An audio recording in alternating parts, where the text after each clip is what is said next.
శ్రోతలకు నా హృదయపూర్వక నమస్కారములు. మన శ్రోతలలో ఒక సోదరి ప్రశ్నను పంపడం జరిగింది. ఆ ప్రశ్న, నాకొక చిన్న సందేహము ఏమిటంటే, నిద్రపోతున్నప్పుడు కలలలో వచ్చేది అంతా మన భ్రమ లేదా ఇల్యూజినేషన్ అంటారు కదా. ఉదాహరణకు నిద్రలో ఎవరో మనతో మాట్లాడటం, మన మాటలకు తిరిగి రెస్పాండ్ అయి సమాధానాలు చెప్పటం, ఇటువంటివన్నీ. ఒకవేళ అది హెలోజినేషన్ అంటే భ్రమే అయితే, ఆ నిద్రలో వచ్చిన వారు మన ప్రశ్నలకు కానీ మాటలకు కానీ రెస్పాండ్ అవ్వకూడదు కదా, అంటే తిరిగి సమాధానాలు చెప్పకూడదు కదా ఒకవేళ భ్రమే అయితే.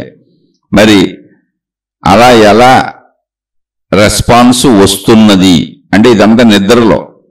అంటే కలలలో, అంటే కలలు అనేవి నిజమా, వాటికంటూ ఒక మీనింగ్ ఉన్నదా, ఎంతో కొంచెం క్లియర్గా అర్థమయ్యేలా చెప్పండి. ఎందుకంటే ప్రతి కళకు ఒక మీనింగ్ ఉంటుందని విన్నాను. ప్రతి కళకు మన గత జన్మలకి లేదా రాబోయే జన్మలకి ఏంటి కనెక్షన్ అర్థం కావటం లేదు. ఎందుకంటే కళలన్నింటికి జన్మలకే కనెక్షన్ ఉందని వీరు విన్నారంటండి ఎక్కడో కళల గురించి. అది వీరు అడిగేది. ప్రశ్నని ఇంకొకసారి అర్థం చేసుకునే ప్రయత్నం చేద్దాం. కళ అనేది ఒక చిన్న భ్రమ లాంటిది, ఒక ఇల్యూజినేషన్ అంటే ఒక భ్రమ లాంటిది, ఒక ఊహించుకోవటం, ఏదో మనిషి ఊహించుకోవటం లాంటిది. అయితే కళలో మరి మనం మాట్లాడిన వాటికి ఎదుటి వాళ్ళు సమాధానం చెబుతున్నారు. కళలో మొత్తం అసలు ఒక మాటలో చెప్పాలంటే కళంతా భౌతిక ప్రపంచంలో ఎలా మనం అన్నీ అనుభవిస్తున్నామో అలా మనుషులతోనే ఉంటుంది. అన్నీ ఉంటాయి. ఇక్కడ వీరు అడిగేది ఏంటంటే, మరి ఎదుటి మనుషులు కూడా కళలో సమాధానం చెబుతున్నారు కదా, ఒకవేళ భ్రమ అయితే ఎదుటోళ్ళు మాట్లాడరు కదా, అది మన భ్రమ అవుతుంది కదా. మరి ఏంటి ఈ కళలో జరిగేది ఏంటి? మళ్ళీ కళలకి అనేక జన్మలకి సంబంధం ఉందని అంటున్నారు కదా. ఈ కళలకి వెనక జన్మం లేకపోతే భవిష్యత్తు జన్మలకు సంబంధం ఉండటం ఏంటి? ఇది కళల గురించి కొంచెం వివరించి చెప్పండి అని అడుగుతున్నారు. వీరు శీర్షికలు వింటున్నారు మరి ఎప్పటి నుంచో. శీర్షికల్లో నేను చాలాసార్లు కళ అనేది సత్యము కాదు అసత్యము కాదు అని చెప్పాను. అంటే మీరు జాగ్రత్తగా అర్థం చేసుకోవాలి. మనిషి కొన్ని పదాలకు అలవాటు పడిపోయాడు. ఏంటంటే అయితే సత్యం లేకపోతే అసత్యం, అయితే అవును లేకపోతే కాదు, ఏదో ఒకటి ఒక స్టేట్మెంట్ లాగే ఇవ్వాలి దాన్ని.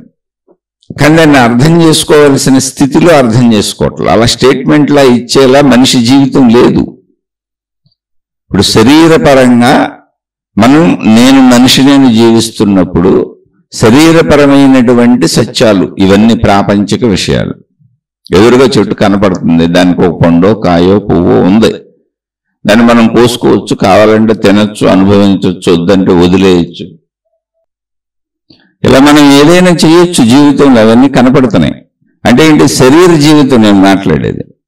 అయితే శరీర జీవితం కాక ఇంకేముందండి మనకని మీకు అనిపించవచ్చు. మనం మొత్తం నేను శరీరం అన్న భావనలో కంటితో చూసింది నిజమని, చెవితో విన్నది నిజమని, మనం మాట్లాడింది నిజమని, మనం స్పర్శలు పొందింది నిజమని, మన వాసనలు గ్రహించింది నిజమని, మనం అనుభవించినవి నిజమని, మనకు కనపడుతున్నవే నిజమని, మనకు వినపడుతున్నవే నిజమని ఇలా జీవిస్తున్నాం.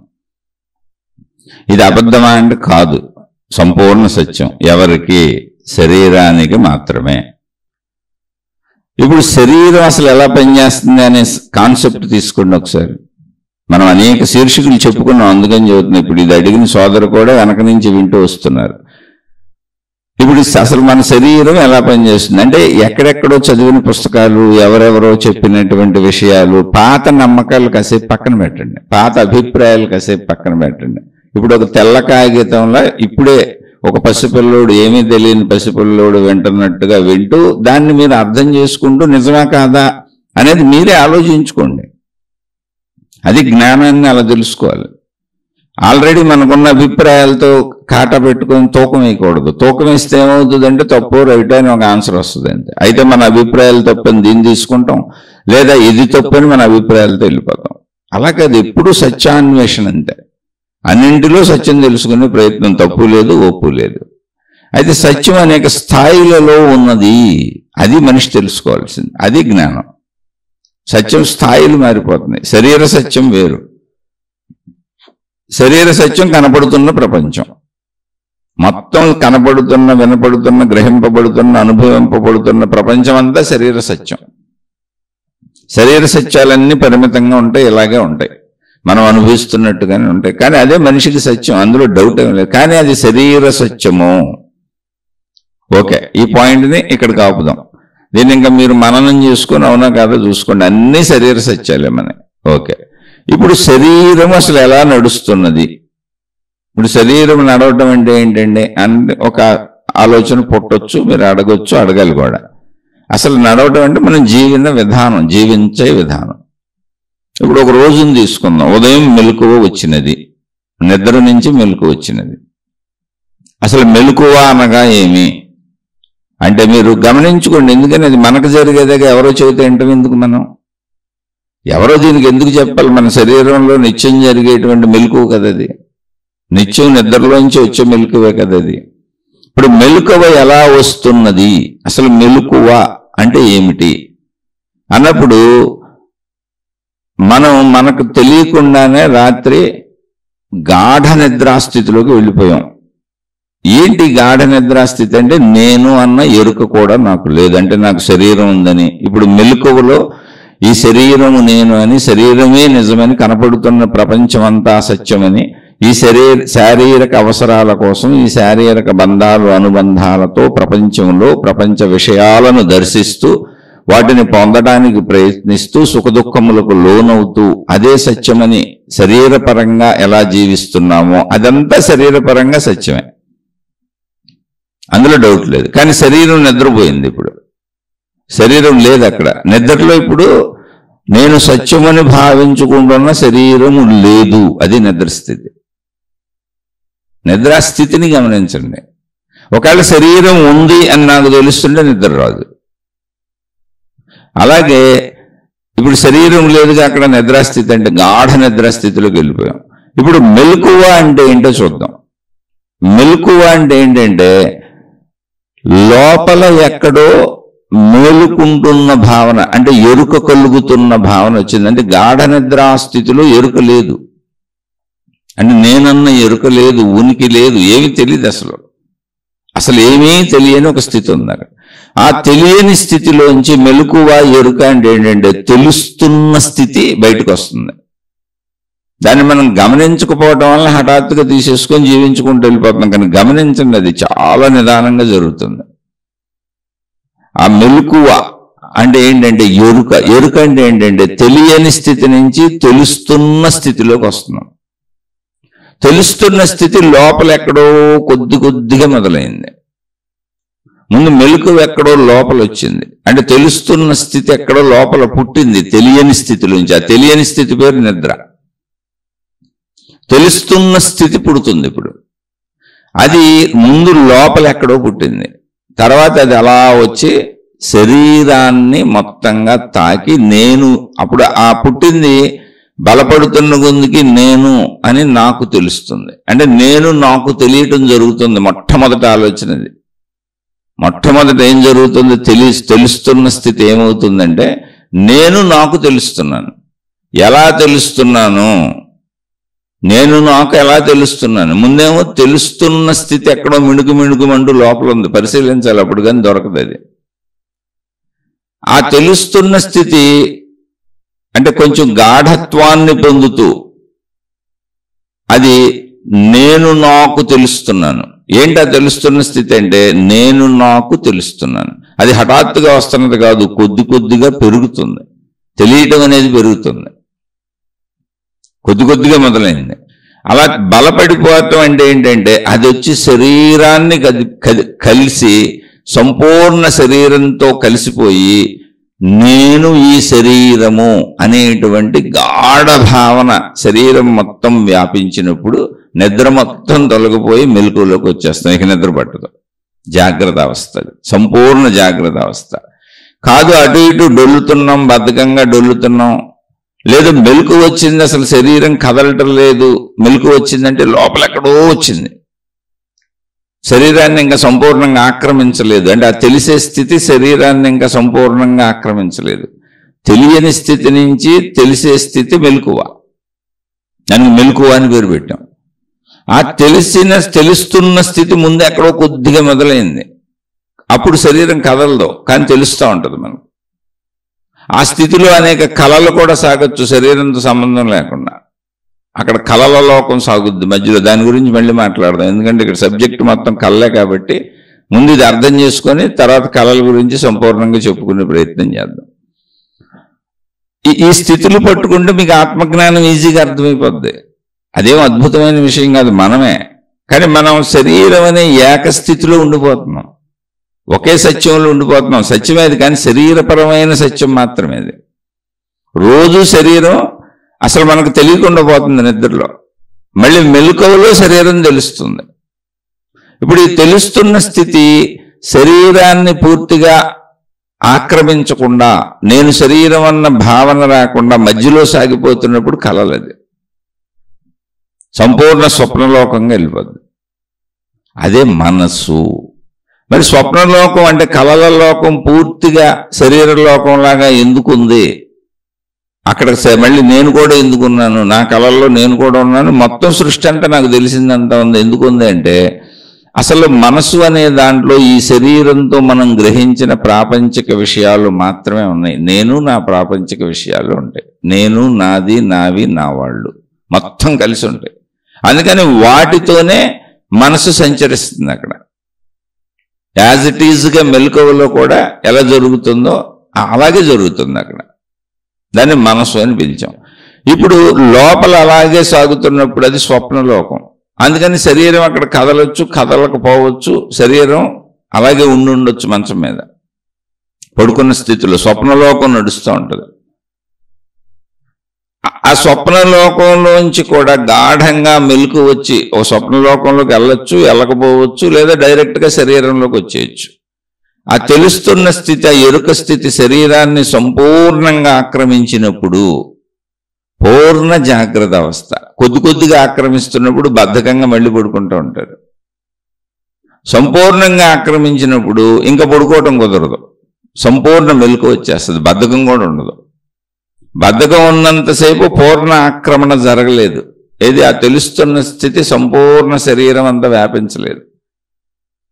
అప్పుడు మనకి సగం మెలకువ, సగం నిద్రాస్థితి, సగం గజిబిజిగా అలా ఉండి ఇంకా పడుకుందాం, ఇంకా డొల్లుదాం అలా ఉండొచ్చు. ఇదంతా జరిగేది అప్పుడే. అందుకని పూర్ణ మెలకువ కోసం చాలామంది ఇప్పుడు పిల్లలు స్కూళ్ళకి వెళ్ళాలి, ఆఫీసులకు వెళ్ళాలి, లేకపోతే మనమే ఏదన్నా మన పనులు ఉన్నాయి అనుకోండి, తల్లిదండ్రులు పిల్లల్ని బలవంతంగా మెలకు తెస్తారంటే ఎరుకులోకి తెచ్చేస్తారు. ఏదో ఒక రకంగా కదిపో కుదిపో లేపో. పెద్దోళ్ళు అయితే అలారంలు పెట్టుకుంటారు, పెద్ద చొప్పుడు అయితే సంపూర్ణ జాగ్రత్త అవస్థ వస్తుంది. ఎందుకంటే సెమీ జాగ్రత్త అవస్థలో ఉన్నాం మనం అక్కడ. అలా మనం లేపుకుంటాం అంతే తప్ప ఒక అలారం పెట్టుకోనో, ఒక అలారం పెట్టుకోకుండానో, లేదా ఎవరొకళ్ళు లేపకుండానో, ఏదో ఒకటి చేయకుండా సంపూర్ణ జాగ్రత్త అవస్థలోకి దానంతటది మనసు, అంటే దానంతటది లోపల తెలుస్తున్న స్థితి తప్పని రోజు అలవాటైన పద్ధతి కాకుండా కొంచెం ముందైతే రాదు. ఇప్పుడు నేను పడుకొని రోజు ఉదయం 5ంటికి లెగుస్తాను అనుకోండి, మధ్యలో 3ంటికో 2ంటికో నాకేదో పని ఉందనుకోండి, ఆ 2ంటికి ఎవరో వస్తారు, రిసీవ్ చేసుకోవాలి, వెళ్ళి బస్ స్టాండ్కో రైల్వే స్టేషన్కి వెళ్ళి వాళ్ళని తీసుకురావాలి, కాసేపు పడుకొని వెళ్దాం అనుకున్నాను అనుకోండి, ఖచ్చితంగా 2ంటికి నేను లేవలేను. అలారం పెట్టుకోవటం, ఎవరిని లేపమంటాం, వాళ్ళని ఫోన్ చేయమంటాం, ఏదో ఒకటి జరుగుద్ది, ఒక చర్య. అలా చిన్నపిల్లలకి నిర్ధారించిన సమయం తెలియక, మన మైండ్ సెట్ లాగా చిన్నపిల్లలకి నిర్ధారించిన సమయం తెలియదు. కొంచెం ముందు పడుకోవటం, వెనక పడుకోవటం, ఆడుకొని పడుకోవటం, ఇలా రకరకాలుగా ఉంటుంది. అందుకని తల్లిదండ్రులు ఎంత లేపినా బలవంతంగా వాళ్ళు మళ్ళీ లెగుస్తా నిద్రపోతూ ఉంటారు. వాళ్ళకి నిర్ధారించినటువంటి అంటే టైం క్లాక్ బాడీలో పడలేదు. ఇంకా ఇన్నింటికి పడుకోవటం, ఇన్నింటికి లేవటం అని. పెద్దవాళ్ళకి అది పడిపోద్ది అలవాటు అయిపోయి జీవితంలో. అంటే ఏంటి? సంపూర్ణమైన మెలకువ, అంటే శరీర జాగ్రత్త అవస్థ అని పేరు పెట్టారు దానికి. ఏంటి అంటే లోపల తెలుస్తున్న స్థితి అంటే తెలియని స్థితి నుంచి, తెలియని స్థితి పేరేంటి? నిద్ర. ఆ తెలియని స్థితి నుంచి తెలుస్తున్న స్థితికి జరుగుతున్న కొద్ది కొద్దిగా జరుగుతుందని హఠాత్తుగా కాదు. ఏదో కెమెరామెన్ ఫోటో తీసేటప్పుడు క్లిక్ కొట్టగానే ఫ్లాష్ పడిపోయినట్టు కాదు. కొద్ది కొద్దిగా వస్తుంది అది. అలా వచ్చి సంపూర్ణంగా శరీరాన్ని ఆక్రమించినప్పుడు తెలుస్తూ పూర్తి ఎరుకలోకి వచ్చేస్తుంది. అది వచ్చినాక ఇంకా మీరు ఎట్టి పరిస్థితుల్లో మంచం మీద పడుకోలేరు. అసలు బద్ధకం అనేదే ఉండదు. బద్ధకం ఎప్పటి వరకు ఉంటుందంటే ఆ సంపూర్ణంగా ఆక్రమించే వరకు. ఆక్రమించినాక ఆ మెలకువ సంపూర్ణంగా శరీరం అంతా వ్యాపించినాక అప్పుడు నేను ఈ శరీరము అనే భావన కలుగుతుంది. మెలకువ బలపడుతున్నప్పుడు, లోపల తెలుస్తున్నప్పుడు ఆ తెలుస్తున్నది నేనుగా ఉంటుంది. అక్కడ నేనని ఏమనుకోవాలో తెలియదు, నేనుగా ఉంటుంది అంతే. అది శరీరం మొత్తాన్ని ఆక్రమించినప్పుడు నేను శరీరం అనిపిస్తుంది. ఎందుకని రోజు నేను శరీరం అని మనం బ్రతుకుతున్నాం కనుక. మనం ఇప్పుడు మధ్యలో మాట్లాడుకుంటున్నాం విషయాన్ని. రోజు నిద్రపోవటం లేవటం. ఇప్పుడు నేనున్నాను, నాకు 55 ఏళ్ళు, మీకు ఎన్నేళ్ళు అయితే ఎన్నేళ్ళు. ఇప్పుడు ఈ రోజు నా మెలకువ ఎలా జరిగింది అనే దానికి చెప్పానంతే, మీకైనా అంతే. ఇది మెలకువ ప్రతిరోజు మనకి. అప్పుడు నేను శరీరం అని మళ్ళీ శరీర సత్యములకు ట్యూన్ అయిపోద్ది మొత్తం మనసు, సరే మొత్తం బుద్ధి, అహంకారం అన్నీ. ఇంకా మనకేముంటుంది? మన ఎనర్జీ మొత్తం శరీరాన్ని ఆక్రమించేసింది. శరీర పరిస్థితులకు, శరీర సత్యాలకు ట్యూన్ అయిపోయి బయట ఉన్న ప్రపంచాన్ని గుర్తిస్తూ, మన మనుషుల్ని గుర్తిస్తూ, మన ఇల్లు, మనల్ని మనం గుర్తించుకొని, మన ఇల్లు, మన వస్తువులు, మన ప్రదేశాలు, మన వృత్తి వ్యాపార ఉద్యోగాలు, బయట ఉన్న ప్రపంచం యాజ్ ఇట్ ఈజ్గా అలాగే ఉంది. అందుకని మనం ఏమనుకుంటున్నాం? మొత్తం శరీరం ఎలాగా ఉంది, నాది, నావి, నా వాళ్ళు అలాగే ఉన్నారు, ప్రపంచంలో ఎటువంటి మార్పులు లేవు. కాబట్టి నేను అసలు కంటిన్యూటీ ఉన్నాను, కాసేపు నిద్రపోయి లేచానని పేరు పెట్టుకున్నాం అంతే. కానీ నేను కంటిన్యూటీగా శరీరముగా లేదు. ఇది ఆధ్యాత్మికత. లోపలికి వెళ్ళి చదువుకుంటే గ్రామర్, ఇది వ్యాకరణం. మనం చదువుకోకుండా పైపైన జీవించేసినప్పుడు, మనం మెలకు వచ్చినప్పుడు అదే ప్లేసులో, అదే శరీరంతో, అదే మనుషులతో, అదే ప్రపంచంలో జీవిస్తున్నాం కనుక, నిద్రపోయినప్పుడు కూడా అవే ఉన్నాయి కనుక, మళ్ళీ నిద్ర నుంచి మెలకు వచ్చినప్పుడు కంటిన్యూటీ అలాగే సాగుతుంది కనుక, ఊరికి నేను రెస్ట్ తీసుకున్నాను, నిద్రపోయాను ఒక పేరు కల్పించుకొని అలా అందులోంచి ఇందులోకి జంప్ కొట్టేసాం ఒక 8 గంటలు. మళ్ళీ కంటిన్యూటీ తీసుకుని ముందుకు వెళ్ళిపోతున్నాం. ఇంతే సాగుతుంది, అంతే జరుగుతుంది ఇది. కానీ అక్కడ పరిశీలిస్తే ఏం జరిగింది అంటే, ఇప్పుడు శరీరం నేనని జీవించేది మళ్ళీ మామూలుగా ఇంకా పూర్ణ మెలకు వచ్చింది, దాన్ని జాగ్రత్త అవస్థ అని పెట్టారు. జాగ్రత్త అవస్థ అన్నప్పుడు జాగరూకత, జాగ్రత్త కలిగిన స్థితి. జాగ్రత్త అంటే ఏంటి? సంపూర్ణ ఎరుకతో ఉంటాం. జాగ్రత్త అంటే ఏంటి? చూడండి, నడిచేటప్పుడు ఏం గుచ్చుకోకుండా, అసలు శరీరానికి ఏ ప్రమాదం జరగకుండా, అంటే పూర్తి ఎరుకలోకి వచ్చాం, మెలకులోకి వచ్చాం. అది జాగ్రత్త అవస్థ. అంటే ఎరుక, జాగ్రత్త కలిగి తనను తాను రక్షించుకునే స్థితిలో పూర్ణమైనటువంటి ఎరుకలో జీవిస్తున్నటువంటి శరీర స్థితి. అది జాగ్రత్త అవస్థ. అంటే జాగ్రత్త అవస్థ, జాగ్రత్త అంటే చూడండి ఆ అవస్థ, ఆ స్థితి. అవస్థ అంటే స్థితి. అది మొత్తం అలా జీవించుకుంటూ వెళ్ళిపోతాం. ఇక అదంతా శరీర లోకము. అక్కడి నుంచి జీవించేదంతా శరీర లోకము, అది గుర్తుపెట్టుకోండి మీరు. ఇది శరీరపరమైన సత్యం. శరీర లోకం దేనికి సత్యం? శరీరానికే సత్యం. అందుకని ఆకలేస్తే ఆహార పదార్థాలు తినాలి. ఎందుకని శరీరం పదార్థం, పదార్థానికి పదార్థాన్ని ఇవ్వాలి. మీకు అన్ని పదార్థాలే, బట్టలు కట్టుకోవాలి పదార్థాలే, అన్ని. శబ్దము, ఇప్పుడు మీరు చూడండి, శబ్ద స్పర్శ, శబ్దాలు అన్నీ ఏదో ఒక పదార్థాల నుంచే వస్తాయి, వస్తువులు ఉండాలి అక్కడ. స్పర్శ ఏదో ఒక రూప పదార్థాల నుంచే. రూప దృశ్యాలు అన్ని పదార్థాలే. రస రుచి అంటే అన్ని పదార్థాలే. గంధ అంటే వాసన, అన్ని పదార్థాలు, విషయాల నుంచే వాసనలు వస్తాయి. అంటే మొత్తం ప్రకృతి అంతా, సృష్టి అంతా పదార్థ రూపంలో మనకు దర్శనీయమవుతూ ఈ 5 రకములుగా అనుభవిస్తూ ఉంటుంది మన శరీరం. ఇది శరీర లోకము, ఫిక్స్. ఇది శరీరానికి సత్యమే కూడా, ఇందులో డౌట్ ఏం లేదు. దీని గురించి అసలు కన్ఫ్యూజ్ అవ్వాల్సిన పనే లేదు. మనం జీవిస్తుంది అంతా కరెక్ట్. ఇందులో కేవలము ఆధ్యాత్మికత ఉపయోగం ఏంటి? శరీర లోకంలో లేదా భక్తి గాని, దేవుడు గాని, మతం గాని, గురువు గాని, మాతాజీ గాని, జ్ఞానం గాని ఉపయోగం ఏంటంటే కేవలము మంచిగా జీవించటం. ఆ మంచిగా జీవించడానికి నీకు నచ్చింది పెట్టుకో. ఎందుకు మళ్ళీ గుర్తుపెట్టుకోండి, మంచిగా జీవించడానికి మాత్రమే. ఎందుకని? మనం జీవిస్తున్నది మానవ లోకంలో, అందరూ మనలాంటి వాళ్ళే. ఇది శరీర లోకం, మానవ శరీర లోకము. మనలాంటి మొత్తం మనుషులతోనే మనకు సంబంధ బాంధవ్యాలు ఉంటాయి. అందరూ మనలాంటి మనుషుల మధ్య జీవిస్తున్నాం. అందరికీ మనలాంటి భావాలే ఉంటాయి. అంత యాజ్ ఇట్ ఈజ్గా ఉన్నవాళ్ళందరూ మనలాగానే ఉంటారు, భావించుకుంటారు. కాబట్టి మంచిగా ఎందుకు జీవించాలి అంటే, మనకు భిన్నమైన ఇప్పుడు చెట్టు ఉంది, చెట్టు నుంచి పండు కోసుకు తినొచ్చు, చెట్టు నష్టపోదు. అది దాని చెడు అని ఎవరో చెప్పలేదు. కాకపోతే పక్క వాళ్ళ ఇంట్లో చెట్టు కాయలు నువ్వు కోసుకు తినకూడదు. ఎందుకంటే మనం కొన్ని చట్టాలు నియమాలు పెట్టుకున్నాం. నువ్వు చెట్లు పండించుకోవచ్చు, కోసుకు తినొచ్చు. వేరే జాతికి వెళ్ళినప్పుడు అది వేరు, మనం కొన్ని రూల్స్ పెట్టుకున్నాం వెళ్ళచ్చు. కానీ వేరే మనిషి సంపాదించిన డబ్బు నువ్వు దొంగిలించకూడదు, మోసం చేసి తెచ్చుకోకూడదు. మానవులు ఏర్పరచుకున్న మానవ నియమాలను నువ్వు ఉల్లంఘించకూడదు. వాటి పేరు ధర్మములు. ఎప్పటికప్పుడు దేశకాల పరిస్థితులు బట్టి శాసనాలు చట్టాలు చేసుకుంటూ ఉంటారు మనుషులే, మనం ఇలా బతుకుదామని. అదే సంపూర్ణ మానవ వ్యవస్థ.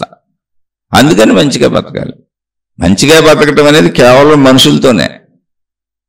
మనుషులు పెట్టుకునే ధర్మములన్నీ పాటించాలి. మనుషులతోనే అంటే పక్కింటి మనుషులు, పక్కింటి వాళ్ళు చెట్లు, పక్కింటి వాళ్ళు జంతువులు కోసుకు తినేయటం అవి చేయకూడదు. పక్కింటి వాళ్ళు కోళ్ళు పెంచుకుంటున్నారు, మనం కోసుకు తినేయకూడదు. ఎందుకంటే పక్కింటి వస్తువులు ఏ విషయాల జోలికి వెళ్ళకూడదు. మానవులందరితో మానవులు మంచిగానే ఉండాలి అన్ని రకాల విషయాలలో. అదే నీ ఇంట్లో పెంచుకుంటున్న ఒక చెట్టు ఉందనుకోండి, ఆ చెట్టు కాయలు కోసుకుంటావో, ఆకులు కోసుకుంటావో, పువ్వులు కోసుకుంటావో, ఆ చెట్టు ఏమి నాకు అన్యాయం చేసేసాడు, నాది ఎత్తుకుపోయాడు, అధర్మం అని చెప్పదు. లేదు, అది సృష్టిలో.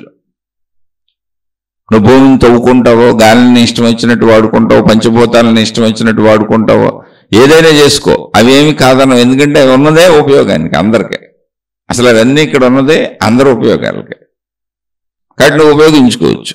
కానీ మానవులతో మానవుడిగా నువ్వు పక్క మానవుడిని ఉపయోగించుకుంటున్నప్పుడు నువ్వు ఎంత ఉపయోగపడుతున్నావు అనేది ఈక్వలెంట్ థియరీ, సమానంగా ఉండాలి. ఇచ్చిపుచ్చుకోవటం, దాన్ని ధర్మము మంచి అంటారు. ఆ ఇచ్చిపుచ్చుకునే మనం వ్యవస్థలు పెట్టుకున్నాం. ఎవరన్నా పిలుచుకున్నాం, పనికి పిలుచుకున్నాం అనుకోండి, దానికి ఎంత డబ్బు చెల్లించాలని, మనం పని చేస్తున్నాం అనుకోండి, ఎంత డబ్బు తీసుకోవాలని, అవన్నీ ముందే మాట్లాడుకుంటున్నాం. కాబట్టి ఆ ధర్మాలను ఫాలో అవ్వాలి, అంతే. అది మంచి అంటే.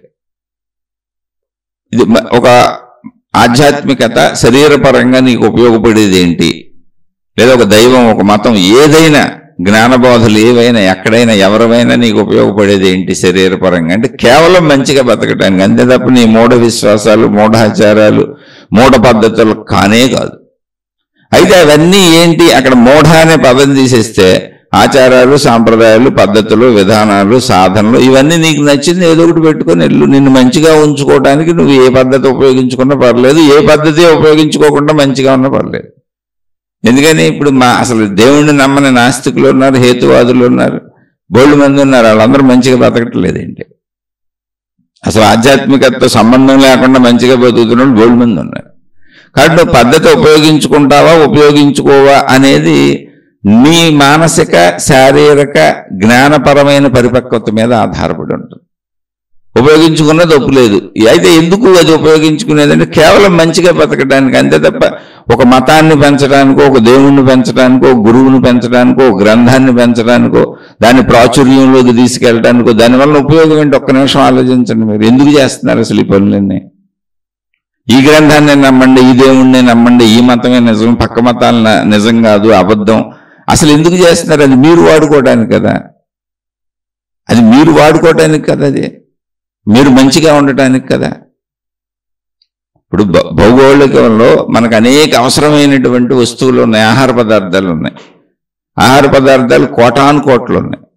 అందులో మనకు నచ్చినవి కొనుక్కుంటున్నాం. అందులో ఏం చేస్తున్నారు? ఎవడు దొంగన్నాడు పబ్లిసిటీ, అడ్వర్టైజ్మెంట్లు ఇచ్చి రకరకాలుగా మన చేత కొనిపించి అమ్మేసుకుంటున్నారు. ఎందుకని? అక్కడ లాభం కావాలి కనుక, వాళ్ళకే, వాళ్ళ వృత్తి వ్యాపార ఉద్యోగాలు కనుక, వాళ్ళు తద్వారా డబ్బు గడిస్తారు కనుక, అందుకని వాళ్ళు పబ్లిసిటీ చేస్తున్నారు. వేటికైనా, మనుషులకి, ఏ వస్తువులకైనా, ఏ విషయాలకైనా పబ్లిసిటీ ఎందుకు అవసరమైందంటే ఒక మనిషికి తెలియాలి కనుక, ఆ మనిషికి తెలిసినప్పుడు తన ప్రోడక్ట్ కొనుక్కుంటే తద్వారా తమకు లాభం వస్తుంది కనుక, వాళ్ళు బతకాలి కనుక. అది వృత్తి వ్యాపార ఉద్యోగాలు అలాగే ఉంటాయి.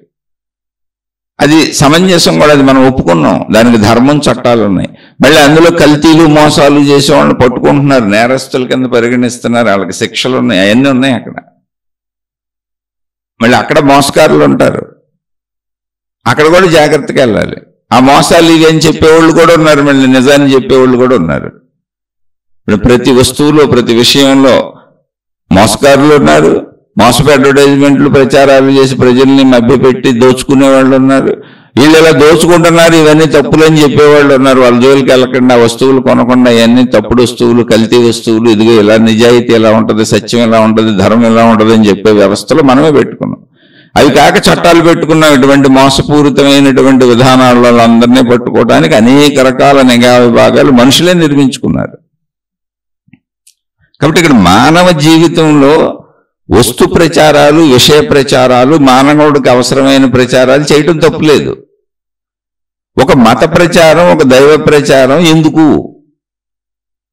అంటే నువ్వు మంచిగా ఉండడానికి కదా. ఆడెవడికో ఎందుకు ఈ దేవుణ్ణి అంటిస్తున్నావు, ఆడెవడికో ఎందుకు ఈ మతాన్ని అంటిస్తున్నావు, అసలు నా మతమే రైటు, ఇంకో మతం తప్పు అని ఎందుకు చెబుతున్నావు, అసలు ఈ పిచ్చి ఎందుకు పెట్టింది? నువ్వు కదా వాడుకోవాల్సింది. ఇప్పుడు ఒక సబ్బు కొనుక్కుంటే నువ్వు రుద్దుకోవాలి, నీ శరీరం క్లీన్ చేసుకోవాలి. ఓ పేస్ట్ కొనుక్కుంటే నువ్వు కొనుక్కోవాలి, నీ పళ్ళు క్లీన్ చేసుకోవాలి.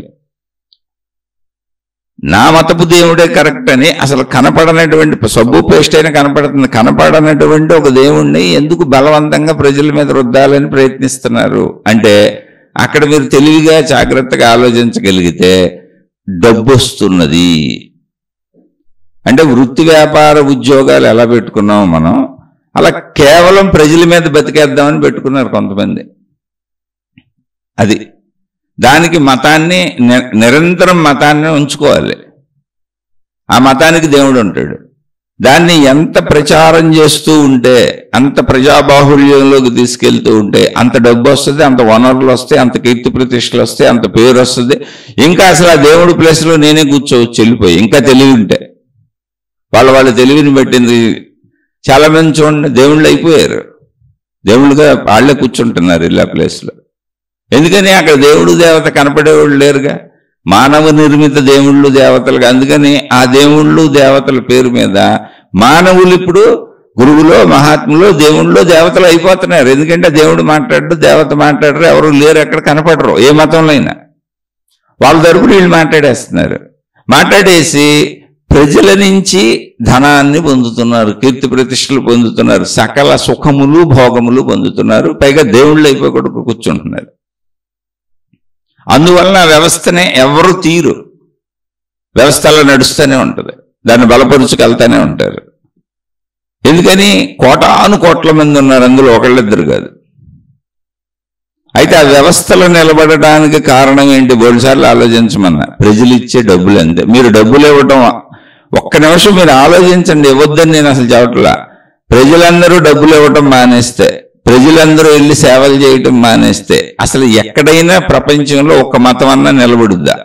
ఒక్క దేవుడన్నా నిలబడతాడా? మీరు ఆలోచించండి. ఈ దేవుళ్ళు మతాలు కేవలం ప్రజలు డబ్బులు ఇస్తూ, ప్రజలు సేవలు చేస్తూ, ప్రజలు నమ్మి నడుస్తూ తమ సర్వస్వాన్ని అర్పిస్తుంటే అవి నిలబడినాయి. వాటిని ఆధారం చేసుకున్న వాళ్ళందరూ కష్టపడకుండా వాటి మీద బతుకుతున్నారు, అంతే, సింపుల్.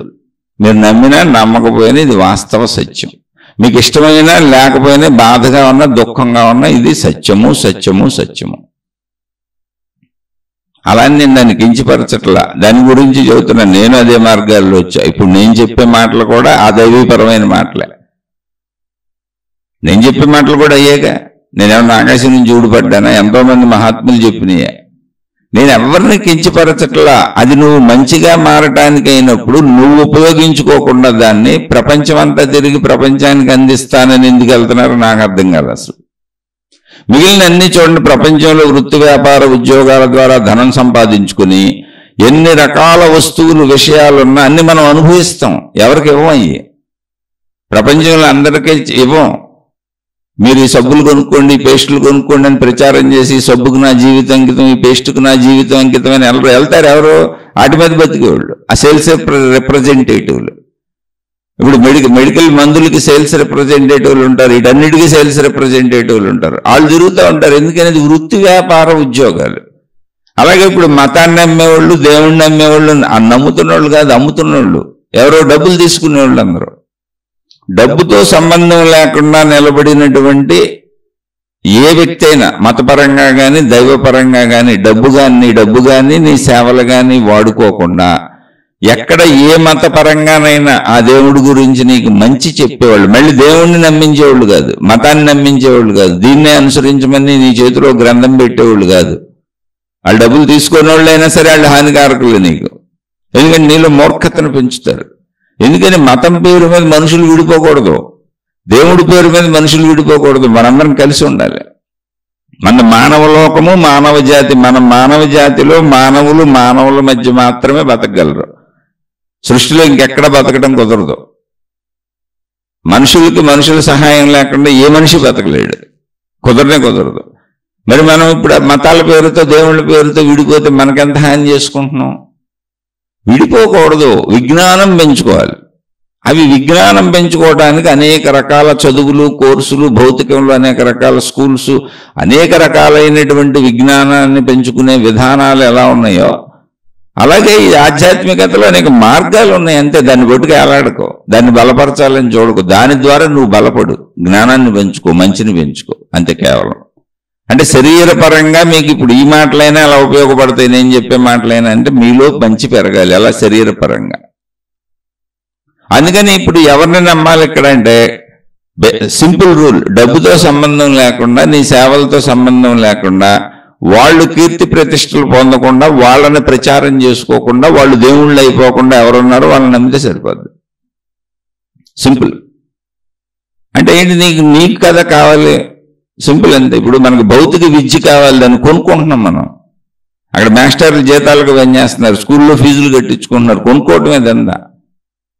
ఇప్పుడు ఆధ్యాత్మికతను కూడా కొనుక్కుంటే ఇంకా అర్థమే ఉంది, వీళ్ళతో ఇప్పుడు ఉపయోగం ఉంది మనకు. ఆధ్యాత్మికతలో దేవుణ్ణి నమ్మేసి, జ్ఞానాన్ని నమ్మేసి, మాకు డబ్బులు ఇచ్చేయండి, దక్షిణలు ఇచ్చేయండి, ఫీజులు తెచ్చేయండి, అంత ఎక్కువ తెస్తే అంత మిమ్మల్ని దగ్గర పెట్టుకుంటాం, మీకు మోక్షం వచ్చిందని చెప్పేస్తామంటే దానివల్ల మోక్షం రాదుగా, దానివల్ల నువ్వు మంచోడు అవ్వవుగా. ఎదుటోడికి డబ్బులు ఇవ్వడం వల్ల నువ్వు మంచోడు ఎట్ట అవుతావు? నీ గుణమార్పు చేసుకుంటే మంచివాడివి, మంచిదానివి అవుతావు. కానీ నేను ఈ డబ్బులు ఇవ్వటం తప్పనే ప్రాసెస్ అసలు నేను చెప్పట్లా.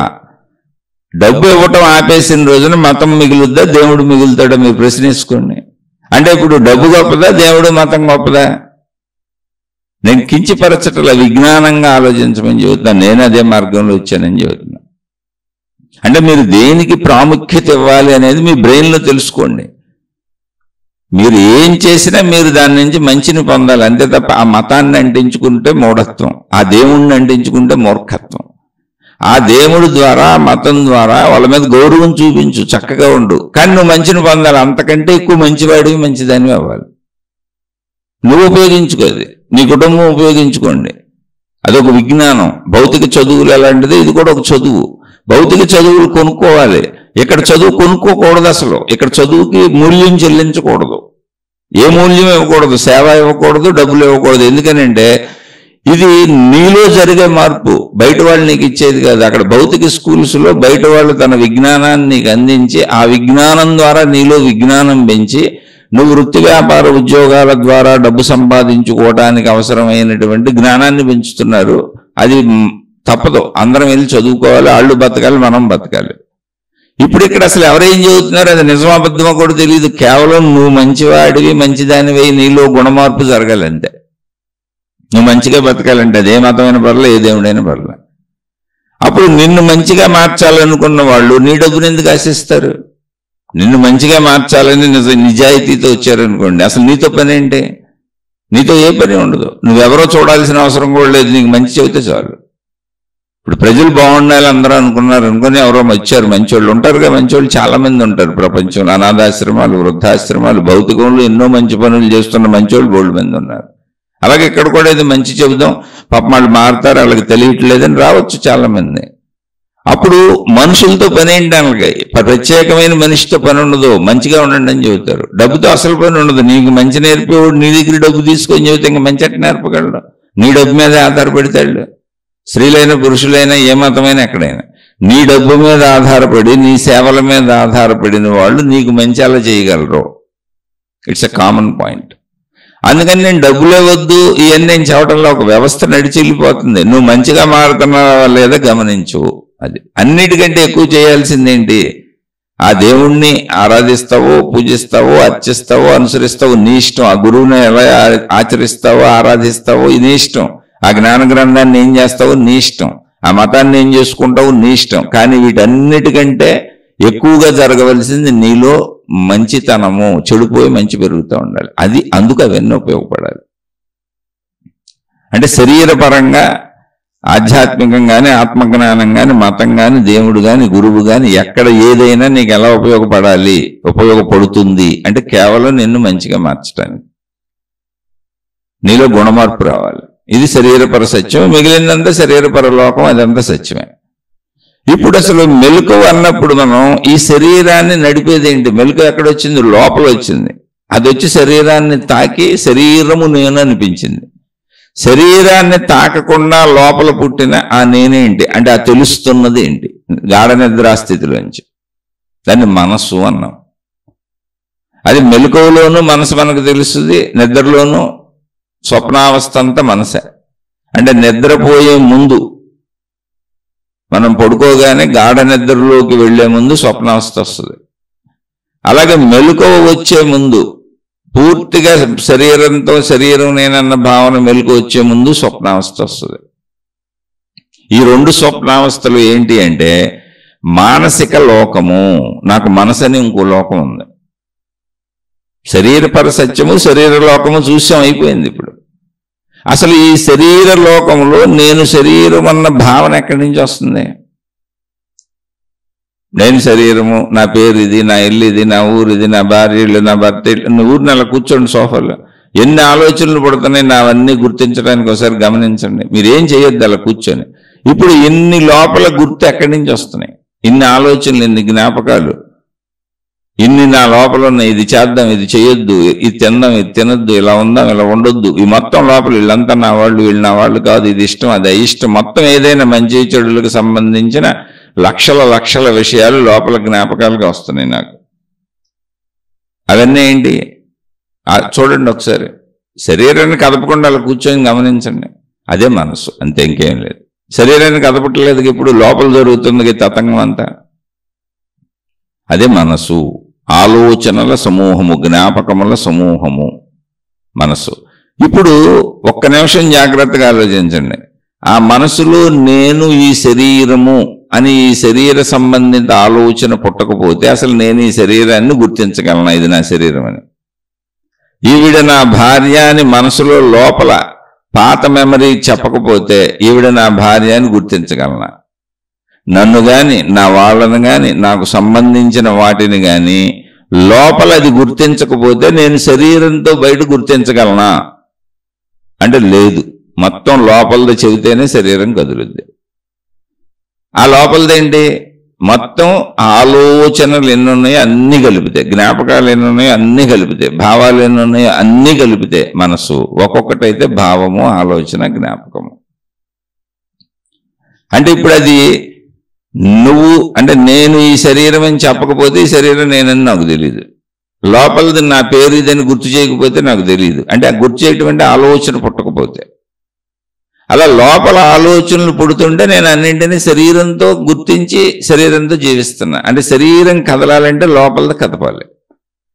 అంటే ఇందాక శరీర లోకము అని నిర్ధారించుకున్నాం కదా. ఇప్పుడు ఆ శరీర లోకమును కదిపేది ఏంటి? మనోలోకము. మనోలోకము. మనోలోకంలో ఏమున్నాయి?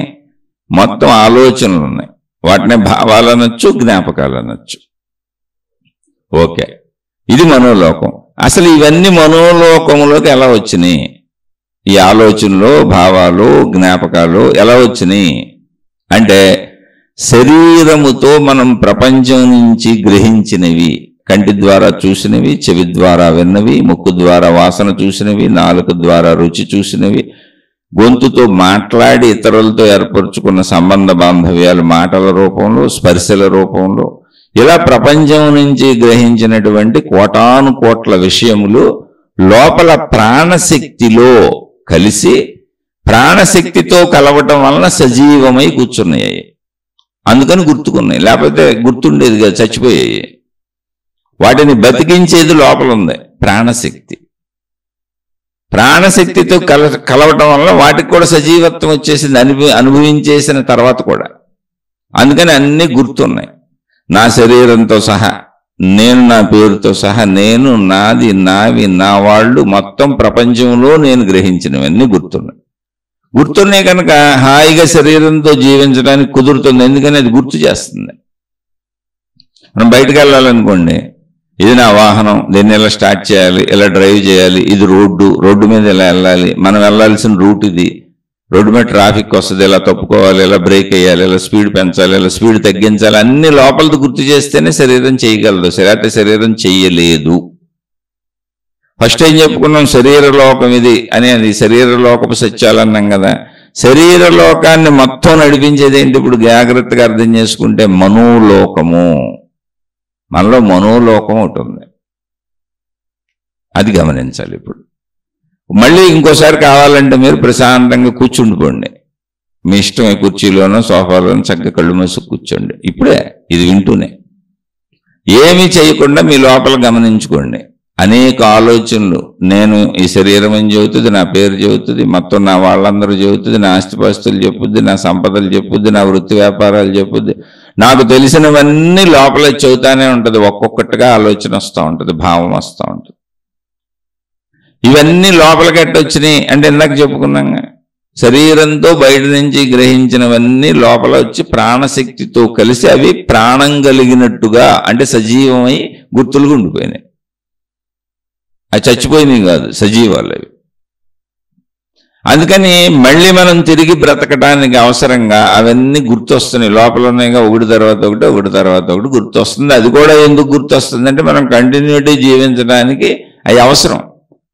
అది ప్రాణశక్తి చేస్తున్న, శరీరానికి చేస్తున్న మేలు. అది శరీరం కదిలి ఇలా వెళ్ళాలంటే ప్రాణశక్తి మనోరూపంగా మారంటే ఆ విషయాలను తనలో ఉంచుకున్న ప్రాణశక్తే మనస్సు.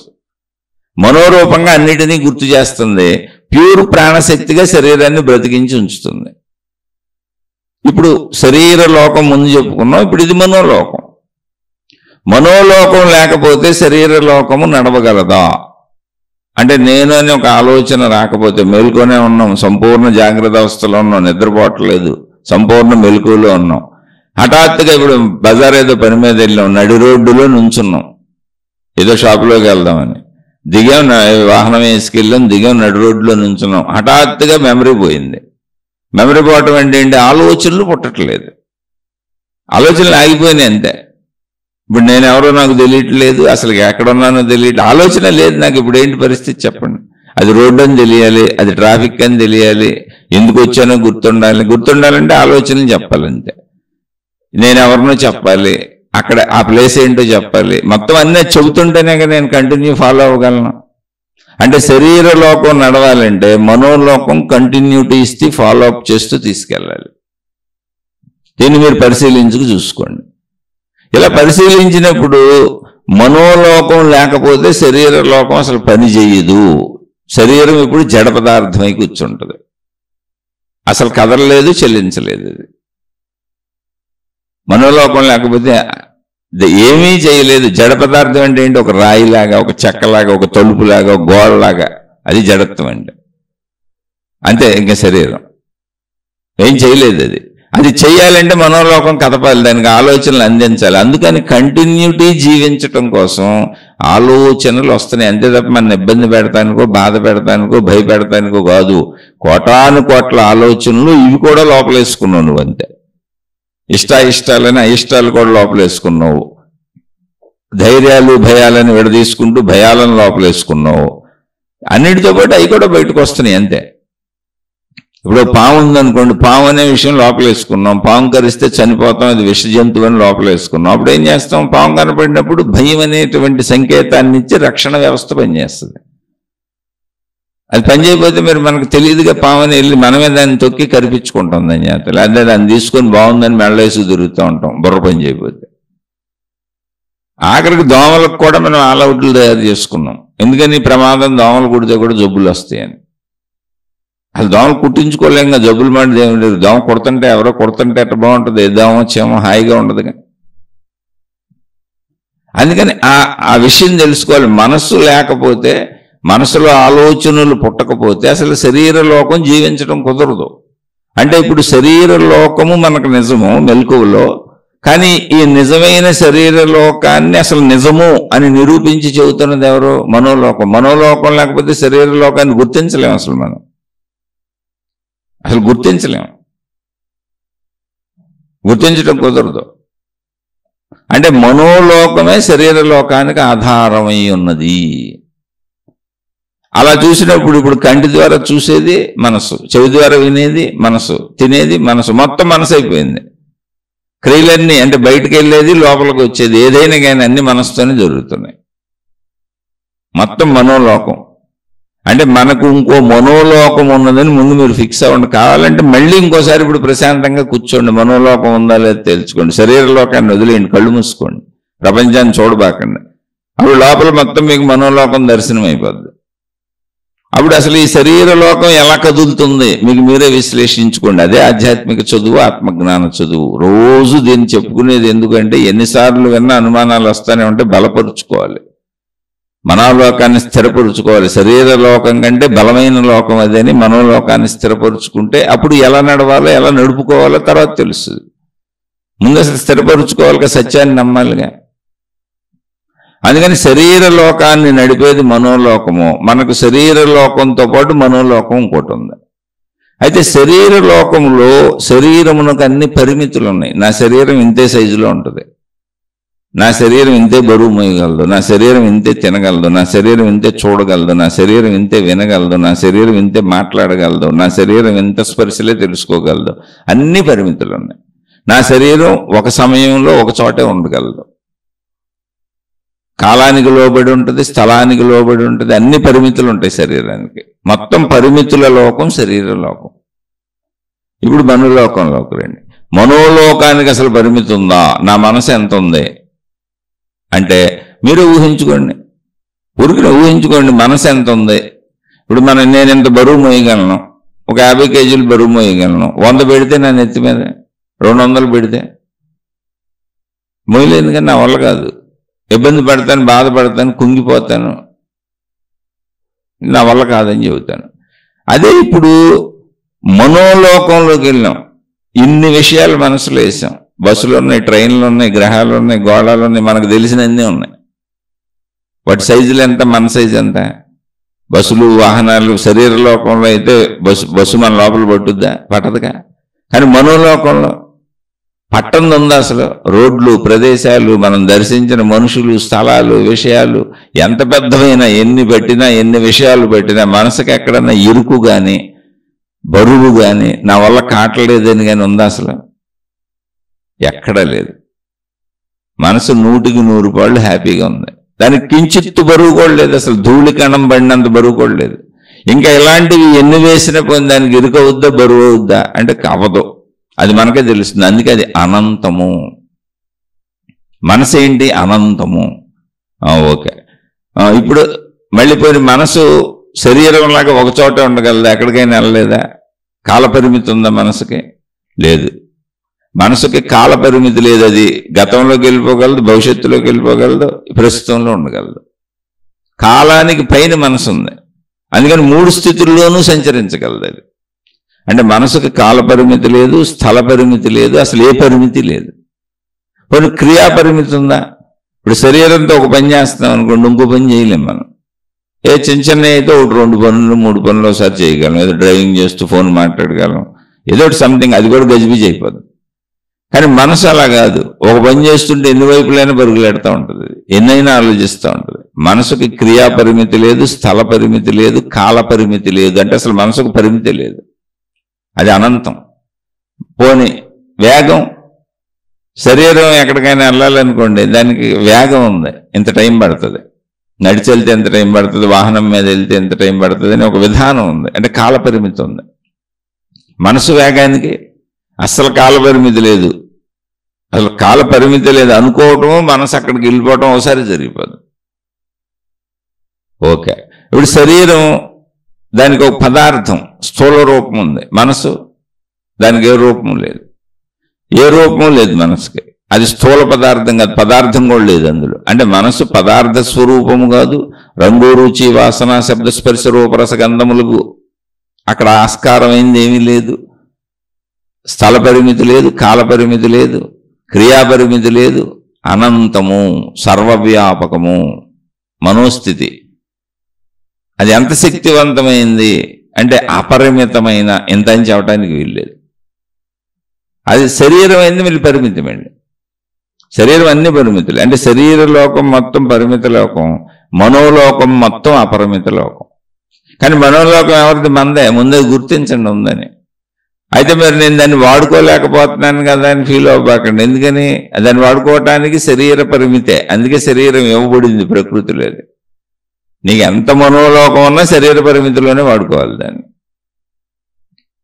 అంతే. ప్రపంచంలో ఎన్నో నీళ్లు నదులు ప్రవహిస్తూ ఉండొచ్చు, కానీ మన దగ్గర ఉన్న పాత్రలను బట్టే నదుల్లో నీళ్లు తెచ్చుకోగలం తప్ప మొత్తం నదిని తెచ్చుకోలేం. ఒకళ్ళు తెచ్చుకుంటే అందులో కొట్టుకుపోయి చచ్చిపోతాం, బతకం.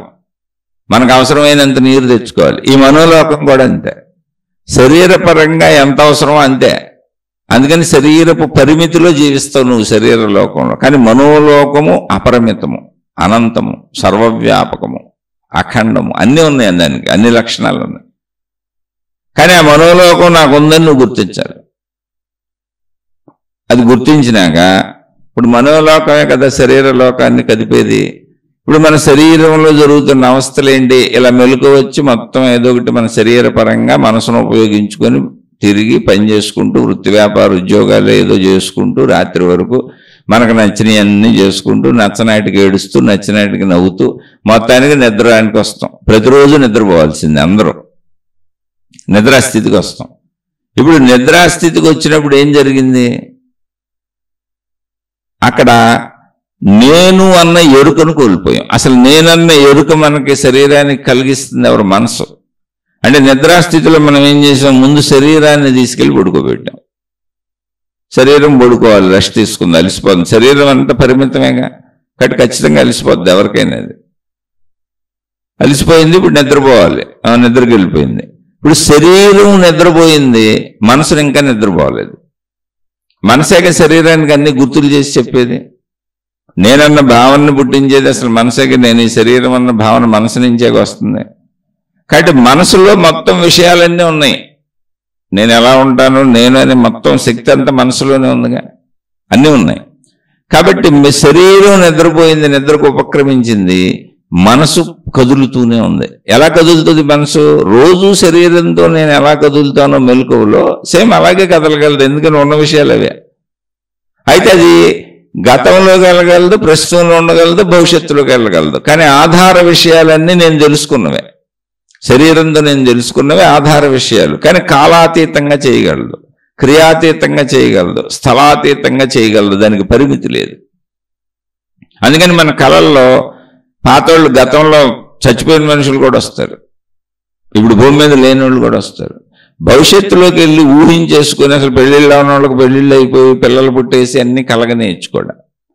అంటే భవిష్యత్తు కళలు కూడా కనొచ్చు. ఇప్పుడు భవిష్యత్తు కళల్ని మన సోదరుడు గారే వీటిని రాబోవు జన్మలకు లింక్ వేసి, ఈ కళల్లో మనకి వచ్చేటిని గత జన్మలకు కొన్ని లింక్ వేసి నాకు ఇలా కలగనేసాను నేను. ఏంటంటే ఈ కళల శాస్త్రాలు రాసినటువంటి అపరమేధావులు వచ్చేసారు.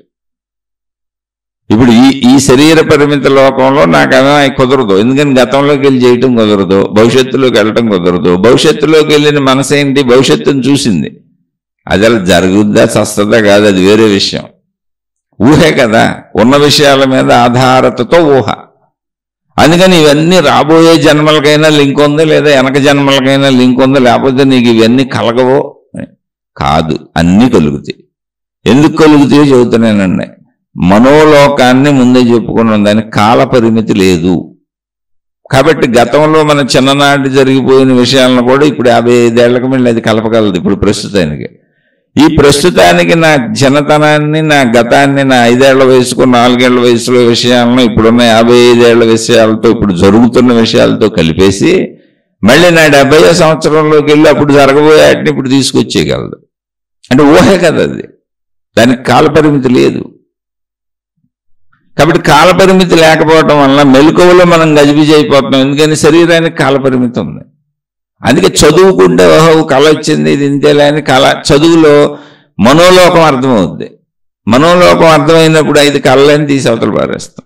అంతే తప్ప కళల శాస్త్రాలు రాసుకొని కూర్చొని కళల శాస్త్రాలు అలా కుదురుతూ నువ్వు జీవించేది శరీర లోకంలో కదా. అందుకని ఇప్పుడు మనిషిని నమ్మించడానికి గత జన్మ అంటే వెనక జన్మలో ముందు జన్మలు అన్నాం అనుకో, అసలు నిరూపణ లేదుగా. నిరూపణ లేని చెప్పేస్తే సరిపోద్ది.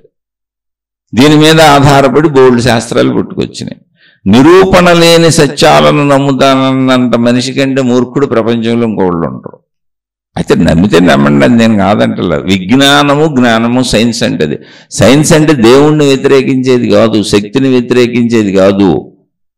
ఆలోచించకుండా పరిశీలించకుండా తెలుసుకోకుండా ఎవరేం చెప్పినా నమ్మేస్తాను నేను, నిరూపణ లేని సత్యాలన్నింటినీ నమ్మేస్తాను నేను అనేది మూఢత్వం, మూర్ఖత్వం, అజ్ఞానం. సైన్స్ అంటే ఏంటి? ప్రతిదీ నేను తెలుసుకొని నమ్ముతానంతే. నమ్మక్కర్లేదు, ఇంకా తెలుసుకున్నాక నమ్మక్కర్లేదు. అసలు నమ్మకం అంటేనే తెలియంది అని అర్థం. తెలిసిందని నమ్మాల్సిన అవసరం లేదు. ఇప్పుడు అక్కడ చెట్టు ఉంది నమ్మండి అని చెప్పాలి. చెట్టు ఉంటే అక్కర్లా. అక్కడ చెట్టు లేదు కానీ చెట్టు ఉంది నమ్మండి, చెట్టు ఉంది నమ్మండి అని నమ్మించవచ్చు మనిషిని. దేవుడు దేవత మతాలు చేస్తున్న పనులు అయ్యాయి. అలాని విమర్శించట్లా, అర్థం అవడానికి ఉదాహరణ చెప్పాను. ఎందుకనంటే ఆ ప్రార్థనాలయాలన్నీ నిర్మించుకుంది మనమే, ఆ దైవాకృతులు పెట్టుకున్న మనుషులే, ఆ మతాలు ఏర్పరుచుకున్న మనుషులే. వీటన్నింటికీ చరిత్రలో ఆధారాలు ఉన్నాయి. అన్ని మనుషులు చేసుకుంది ఇది. కాబట్టి ఆ మనసు తీరుతెన్నులు తెలుసుకోండి. మనుషులు చేసిన తప్పు కోసం కాదు, మనిషిని మంచిగా ఉంచడానికని ముందే చెప్పాను. అన్ని శరీర లోకంలో మంచిగా బతకడానికి అర్థమవుతాయి. మళ్ళీ జ్ఞానలోకంలోకి వెళ్తే నీ మనోలోకం ఎలా పనిచేస్తుందో నీకు తెలియజేవుతాయి. నువ్వు అంత మంచి చెప్పగలిగిన దమ్మున్న మాస్టర్ దొరకాలి, దాన్ని అర్థం చేసుకోగలిగిన దమ్ము నీకు ఉండాలి. ఇద్దరికి దమ్ము ఉండాలి. దమ్ము లేకపోతే మూఢత్వం మూర్ఖత్వంతో బతకటం వాళ్ళతో అసలు మనకు పని లేదు ఇక్కడ. ఇదంతా కేవలం చదువు. ఇది ఈ చదువు రాని వాళ్ళు, మందబుద్ధులు, మేము చదవలేమనేవాళ్ళు, చదువు ఎక్కొట్టి సినిమాలకు వెళ్ళేవాళ్ళు మనం ఏం చేస్తాం? అలా బోల్డ్ మంది ఉన్నారు. తల్లిదండ్రులు ఏమి చేయలేక వదిలేసి కూర్చుంటారు. మనం ఏం చేయలేం. అసలు అవసరత లేదు. ఇక్కడ ఆసక్తి ఉన్న వాళ్లే చదువుకుంటారు. పలానోడు చదవాలి, పలానోడు బాగుపడిపోవాలి అనేది ఏం లేదు. అసలు ఇప్పుడు మీతో మాట్లాడుతున్న విషయాలు నేను మా ఇంట్లో ఎప్పుడు చెప్పను, మా పిల్లలకి ఎప్పుడు చెప్పను. ఎందుకంటే వాళ్ళ పని లేదు, వాళ్ళు చేసుకుంటారు. వాళ్ళకి అసలు ఆసక్తి లేదు. ఇది అది తప్పు కాదు, అందులో తప్పే ఉంది. వాళ్ళకి ఆసక్తి వచ్చిన రోజున వస్తుంది. వాళ్ళకి ఏం కావాలో అది వాళ్ళ ఆసక్తి. ఎవరి జీవనాసక్తి వాళ్ళది. నా సొంత కుటుంబ సభ్యులైన నేను నా తండ్రిగా నా బాధ్యతలు చేస్తాను, భర్తగా నా బాధ్యతలు చేస్తాను. నేనేం చేయగలను, అన్నగానో తమ్ముడుగానో నా బాధ్యతలు ఏంటో అవి చేస్తాను. బాధ్యతలు మీరు నేనేం చేయలేనుగా. కొడుకునైనా కూతురైనా ఎవరినైనా నేను ఏ బాధ్యతల్లో ఉన్న కొడుకుగా ఉండొచ్చు. చేయగలిగినవి చేస్తాను, చేయలేని దండం పెట్టి పక్కపోతాను. అలా ఎక్కడైనా అంతే. ఇప్పుడు నా కొడుకు నాకు 100 కోట్లు తెచ్చిమ్మన్నాడు అనుకో, ఎక్కడిదైనా 100 కోట్లు కాదు కదా, 100 రూపాయలే కొంచెం ఆలోచించి జాగ్రత్తగా ఇవ్వాలి. నా స్థితి అది. కానీ మనం చేయగలిగిన ధర్మాలు చేస్తాం, అంతకు మించి మనం చేయలేం. ఈ శరీర లోకపు ధర్మాలు ఇలాగే ఉంటాయి. ఇవన్నీ కూడా మనం మంచిగా బతకడానికి ఉపయోగిస్తుంది అంతే.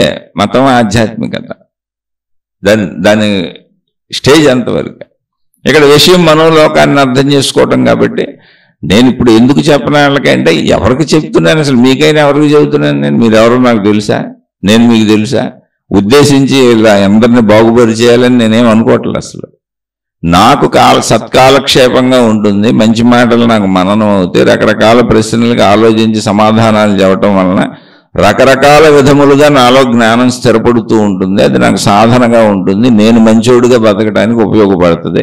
ఇంకా అక్కడి నుంచి నాకు నా మనోలోకం గుర్తుంటుంది, నా శరీరలోకం గుర్తుంటుంది. నేను అజ్ఞానంలోకి వెళ్లకుండా, మూఢత్వంలోకి వెళ్లకుండా నాలో నేను మంచిగా బతుకుతూ, నా చుట్టూ ఉన్న వాళ్ళతో మంచిగా బతుకుతూ, నా ధర్మాలు నేను నిర్వర్తించుకుంటూ, నా బాధ్యతలు నేను నిర్వర్తించుకుంటూ, కుదిరితే ఆ మోక్షం అనేది ఏదన్నా ఉంటే, ఆత్మసాక్షాత్కారం ఏదన్నా ఉంటే, ఆ దైవశక్తి ఏదన్నా ఉంటే అందులో కరిగి కలిసిపోదాం అనుకుంటున్నాను.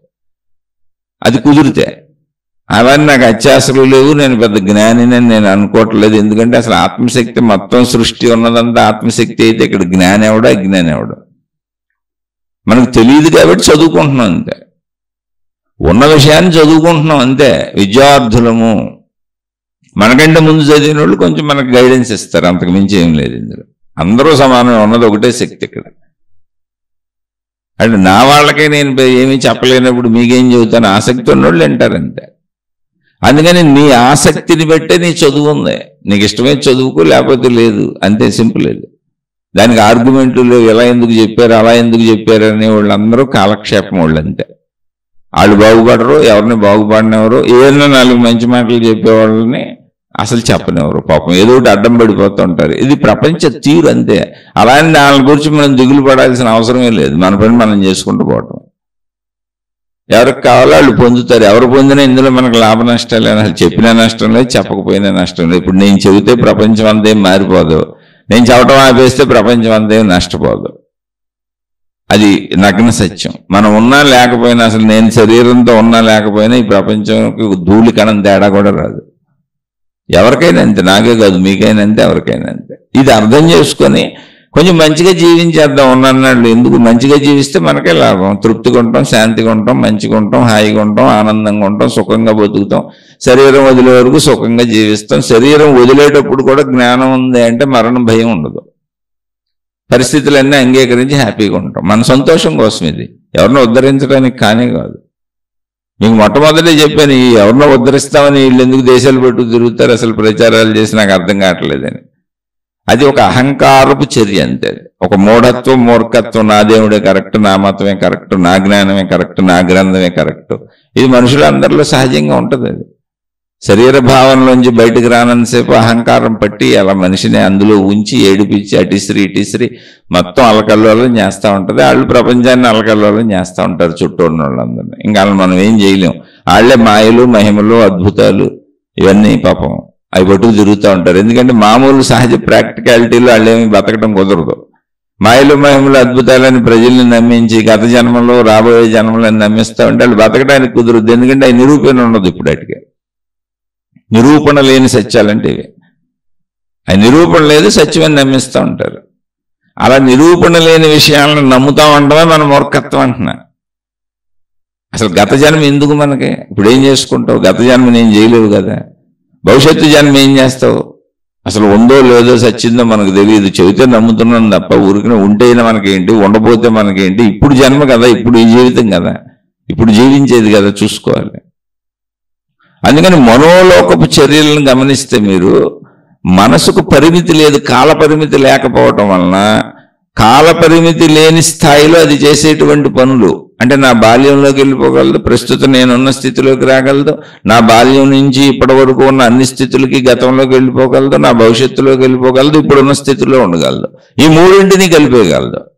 అంటే నన్నే, నా బాల్య రూపాన్ని నాకు చూపించి అక్కడే పెడుతుంది. బాలుడు ఒకడు ఉంటాడు, నేనే బాల రూపంలో ఉంటా, నేనే యవన రూపంలో ఉంటా, నేనే ఇప్పుడున్న రూపంలో ఉంటా, నేనే వృద్ధాప్య రూపంలో ఉంటా. నాయే 10 ఫోటోలు 10 రూపాయలు అక్కడ పెట్టి నేనే 10 మందిని ఉంటా.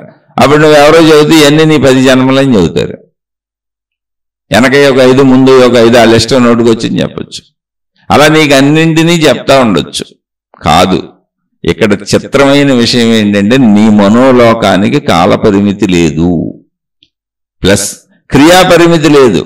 అంటే అది ఏ క్రియ అయినా చేయగలదు. ఇప్పుడు నేను 55 ఏళ్ళు, 55 ఏళ్లలో నా శరీరం ఎన్ని మార్పులకు లోనై ఉంటుంది. చిన్నతనం నుంచి ఇప్పటికి ఎన్ని రూపురేఖలు మారి ఉంటున్నాయి. అంతమంది మనుషుల్ని తెచ్చి నిలబెట్టుద్ది ఒక 100 మందిని. ఒక 100 మంది నేనే ఉంటాను అక్కడ. చిన్నతనం నుంచి ఒక చిన్నపిల్లోడుగా, కొంచెం ఎదిగినోడుగా, కొంచెం ఎదిగినోడుగా, కొంచెం ఎదిగినోడుగా, అలా ఒక 2 ఏళ్ల గ్యాప్లో పెట్టేసింది అనుకోండి. ఒక 55 ఏళ్ళు నాకు 100 మంది ఉంటారు అక్కడ. ఇప్పుడు 100 మంది నేనే. 100 మంది నేను ఉన్నామండి. 100 మంది మేము మాట్లాడుకుంటున్నాం, 100 మంది మేము పరిగెడుతున్నాం, 100 మంది మేము తింటున్నాం, 100 మంది నేనే. అలా చేయగలదు. ఎందుకంటే దానికి క్రియా పరిమితి లేదు, దాని సృజనాత్మక శక్తికి అంతు లేదు, ప్లస్ దానికి కాల పరిమితి లేదు. నా భవిష్యత్తులో మళ్ళీ ఇప్పుడు 55 ఏళ్ళు నేను ఒక 80 ఏళ్ళకో 90 ఏళ్ళకో చచ్చిపోతానన్న ఒక ఊహను అదే క్రియేట్ చేసుకొని మళ్ళీ వాళ్ళని కూడా తెచ్చేయగలదు. ప్రతి 2 వాళ్ళకి ఇప్పుడు 200 మంది ఉంటారు అక్కడ. ఆ 200 మంది నేనే, 200 మంది మీరే. అప్పుడు ఇదేంటంటే ఎవడో చెబుతాడు మనకు మనోలోకం గురించి ఆలోచించంగా, లేదండి 200 మందిలో 100 మంది మీ గత జన్మలో, 100 మంది రాబోయే జన్మలో అని చెబుతాడు. ఓహోహో నాకు ఇప్పుడు నా రాబోయే జన్మలు కూడా కనపడిపోయినాయి అని ఇప్పుడు అది చాటింపేసుకుంటూ ఆ చెప్పినోడిని ప్రచారం చేసేస్తూ మళ్ళీ ఆడి దగ్గరికి జనాలను పంపి మీ జన్మలు కూడా తెలుసుకోండి అని మళ్ళీ మనం కొత్త ప్రచారాలు మొదలెట్టి కొత్త పుస్తకాలు తయారు చేసి కొత్త మతాలు సృష్టించి కొత్త మార్గాలు సృష్టించి మొత్తానికి ఆడు మన డబ్బులతో మన సేవలతో ఆడు బ్రహ్మాండంగా బతుకుతాడు. ఇది చెప్పుకున్నాడు. నువ్వు కల్పనల్లో ఊహల్లో బతుకుతావు. ఈ జన్మలో నీకేమొచ్చింది చెప్పు. ఇప్పుడు ఈ చెప్పేవాళ్ళందరినీ సింపుల్గా ఈ జన్మలో చెప్పమనండి. ఈ జన్మలో అది కూడా భవిష్యత్తు చెప్పొద్దు. అవుద్ది లేదా అట్ట కాదు, ఇప్పుడు ఏమవుద్ది చెప్పమనండి. ఇప్పుడు ఈ నిమిషం ఏమవుద్ది చెప్పమనండి. నువ్వేం చేస్తావు చెప్పమను.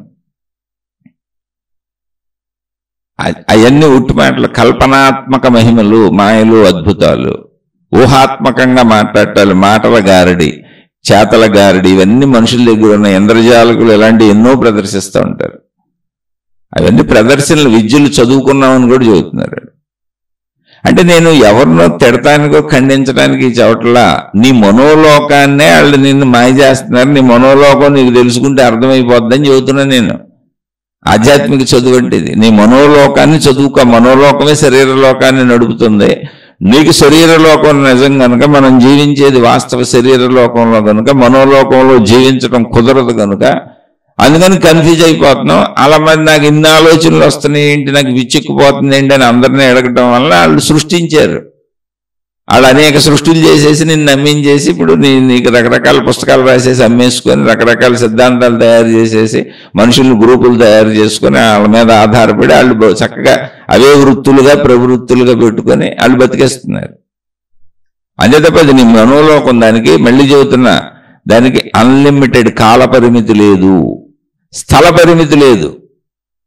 ఎక్కడ ఏ ప్రదేశంలో నువ్వు ఏదన్నా ఒక సినిమాల్లో ఒక దేవలోకాన్ని ఊహించుకున్నావు అనుకో, లేదా భౌతికంగా నువ్వు చదువుతుంటే పుస్తకాల్లో చదివి ఊహించుకున్నావు అనుకో, ఇప్పుడు ఆ దేవలోకంలో దేవుడి ముందు నువ్వు ఉంటావు, అక్కడ కూర్చోబెట్టుద్ది నేను.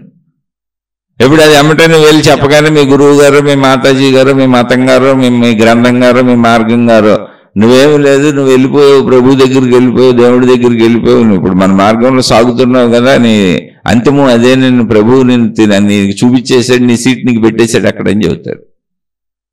జరగబోయేది కాదు. మనసుకున్నటువంటి శక్తి అది, సృజనాత్మకత. దానికి స్థల పరిమితి లేదు, కాల పరిమితి లేదు, క్రియా పరిమితి లేదు. దేనికైనా కలిపేయగలదు. సగం పాకు సగం మనిషిని చేయగలదు, సగం చెట్టు సగం మనిషిని చేయగలదు, చెట్టులో మనిషిని పెట్టగలదు, మనిషిలో చెట్టును పెట్టగలదు. ఇవన్నీ ఆల్రెడీ మీరు సినిమాలు తీసేస్తున్నారు, ఇంగ్లీష్ సినిమాలు. ఈ సినిమాలన్నీ చూడండి. సినిమాల్లో వచ్చేటువంటి రకరకాల గ్రాఫిక్స్, దెయ్యాల కథలు, దేవుడి కథలు, ఈ మహిమలు, మాయలు, అద్భుతాలు, సినిమాల్లో వచ్చేటువంటి మొత్తం గ్రాఫిక్స్, ఆ విఎఫ్ఎక్స్ ఎఫెక్ట్స్ ఇవన్నీ కూడా మనిషి తలలోంచి పుట్టినాయి. అంటే ఏంటి, మనసులోంచి పుట్టినాయి. మనిషి యొక్క మనసు అంత సృజనాత్మకమైంది. కానీ అది వాస్తవ లోకంలో నీకు శరీర పరిమితంగా దాన్ని నియంత్రించుకున్నప్పుడు నీ జీవితం హాయిగా ఉంటుంది. మనోలోకంలో విహరిస్తూ శరీర లోకంలో అన్ని పొందాలనుకున్నప్పుడు నీ జీవితం దుర్భరం అయిపోద్ది. అది అసలు విషయం. అక్కడ ఇటువంటి వాళ్ళు మూఢనమ్మకాలు, మూఢత్వాల వైపు సాగుతారు. అంటే మనోలోకంలో ఉన్నావు, శరీర లోకంలో ఉండలేకపోతున్నావు, మనోలోకాన్ని శరీర పరిమితికి తెచ్చుకోలేకపోతున్నావు. కారణం జ్ఞానం లేదు, ఆధ్యాత్మిక చదువుకోలేదు. నీలో ఉన్న నీ పనితీరు, నీ సంపూర్ణత నీకు తెలియదు. అందుకని ఎవరెవరినో నమ్ముతున్నావు. ఇవే కొంతమంది భౌతికంలో మానసిక ఆందోళనలు, పిచ్చులు, రకరకాలైనటువంటి భయాలు, అనేక రకాల డిప్రెషన్లు, ఒత్తిళ్లు, స్ట్రెస్లు, ఇదంతా మానసిక లోకంలో అధికంగా సంచరిస్తూ ఊహల్లో బతుకుతూ దాన్ని వాస్తవ లోకానికి సమన్వయం చేసుకోలేకపోవటం వలన వస్తున్నటువంటి ఇబ్బందులు అవన్నీ. అందుకని మనోలోకాన్ని తెలుసుకోవాలి అంతే తప్ప అది కుదరదు ప్రాక్టికల్గా. శరీర లోకానికి అన్వయించుకు బతకాలి అంతే. అందుకే ఉన్నదానితో తృప్తిగా ఉండంటది ఆధ్యాత్మికత. ఎప్పుడు ఉన్నదానితో అంటే డబ్బు ఒక్కటని కాదు, ఏముంటే అది శరీరానికి అన్వయించుకు బతుకంతే.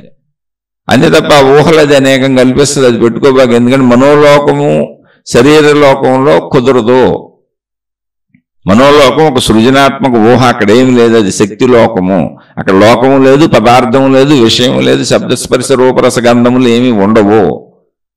కేవలము మనం గ్రహించిన విషయాలు శక్తిలో ఊరికనే మనకి కల్పనాత్మక భావనలుగా కనపడుతున్నాయి.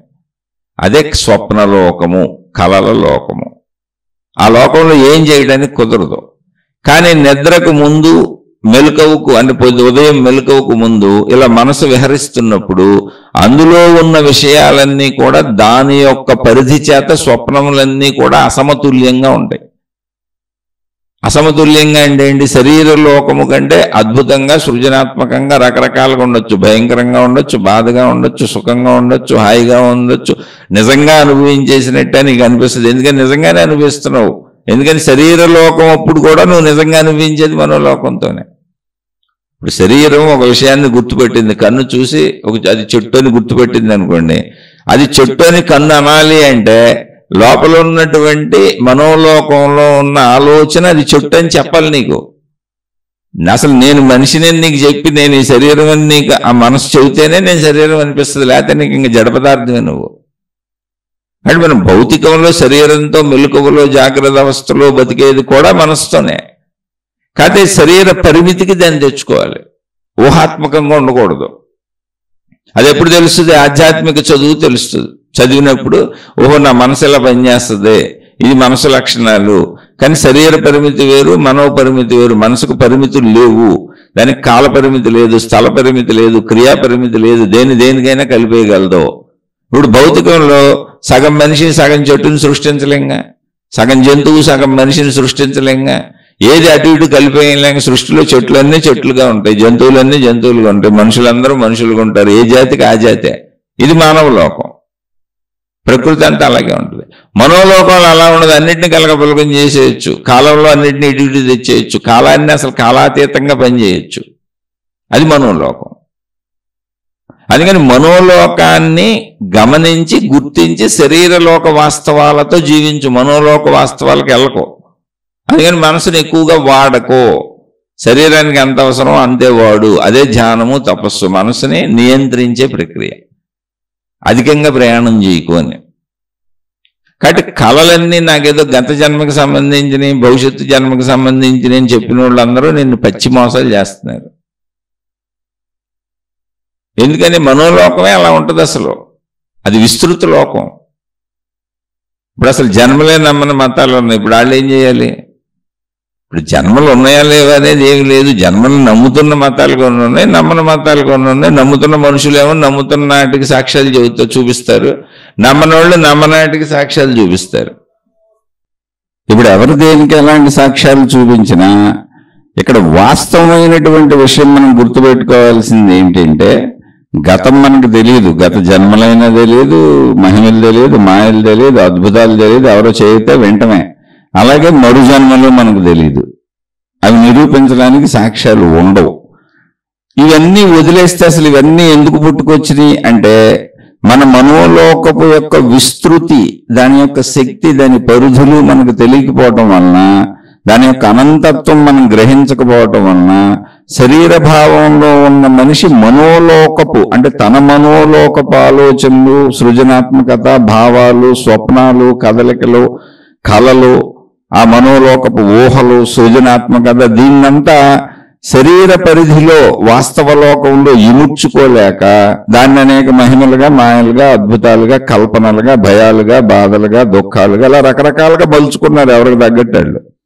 దాని మీద గ్రంథాలు పుట్టుకొచ్చినాయి, దాని మీద పెద్ద విధానాలు పుట్టుకొచ్చినాయి, దాని మీద పూర్వజన్మలు చెప్పేస్తారు, భవిష్యత్తు జన్మలు చెప్పేస్తారు, దాని మీద కథలు ఎన్నైనా లేయచ్చు. ఎందుకంటే కథలు అల్లటానికి ఎప్పుడు కుదురుతుంది? మహిమలు, మాయలు, అద్భుతాలు అల్లికలు చేయటానికి, అల్లటానికి ఎప్పుడు కుదురుతుంది అంటే వాస్తవ నిరూపణ లేని చోట. వాస్తవ నిరూపణ ఆధ్యాత్మిక చదువు, ఆత్మజ్ఞాన చదువు. ఇప్పుడు జీవించేది కూడా వాస్తవ నిరూపణలో జీవిస్తున్నాం, అది శరీర లోకం. ఇప్పుడు వాస్తవంగా నిజంగా అక్కడ ఆహార పదార్థాలు ఉంటే అన్నం తినగలుగుతాం, వాస్తవంగా నిజంగా అక్కడ బట్టలు ఉంటే ఇప్పుడు కట్టుకోగలుగుతాం, వాస్తవంగా నిజంగా అక్కడ ఏదైనా ఉంటే ఇప్పుడు అనుభవించగలుగుతాం. ఆ వాస్తవ లోకమే ఇప్పుడు మనం జీవిస్తున్న శరీర లోకము. దీనికి సహకరించేది అత్యంత శక్తివంతమైనటువంటి, అనంతమైనటువంటి, కాల పరిధికి లోబడి లేనటువంటి, స్థల పరిధికి లోబడి లేనటువంటి, క్రియాత్మక పరిధికి లోబడి లేనటువంటి, అత్యంత వేగవంతమైనటువంటి, అనంతమైనటువంటి అనంత ఆత్మశక్తి మనసుగా దీనికి సహకరిస్తుంది.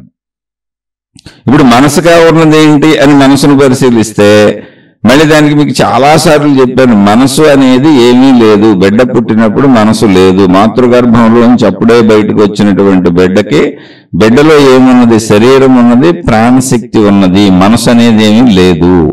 అక్కడి నుంచి బిడ్డ ఎదుగుదలలో శరీరముతో గ్రహించిన విషయాలన్నీ, శబ్దస్పర్శ రూపరసగంధములన్నీ ప్రాణశక్తిలో ముద్రింపబడి ప్రింట్ అయ్యి, ప్రాణశక్తిలో ఏ భాగంలో ఎంతవరకు మనం ప్రపంచం నుంచి శరీరంతో గ్రహించినటువంటి అన్ని విషయాలు ప్రింట్ అయి ఉన్నాయో అంతవరకు ఆ భాగానికి మనసు అని పెద్దలు నామకరణం చేశారు.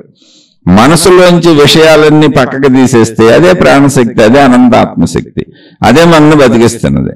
ఇప్పుడు ప్రాణశక్తి దాకా వెళ్తే అంటే మనసుకి ఎంత శక్తి ఉందో ప్రాణశక్తికి అంతే శక్తి ఉంది. ప్రాణశక్తి వేరు, మనసు వేరు కాదు, రెండు ఒకటే. కానీ మనసు అని ఎందుకు సపరేట్గా అనాల్సి వచ్చిందంటే ప్రాణశక్తిలో ఎటువంటి విషయాలు ఉండవు. శబ్దస్పర్శ రూపరసగంధములకు ఆలవాలమైనటువంటి ఎటువంటి విషయములు ప్రాణశక్తిలో ఉండవు. ప్రాణశక్తి నిశ్చల నిర్మల ప్యూర్ పవిత్ర ఆకాశము వలె ఉంటుంది.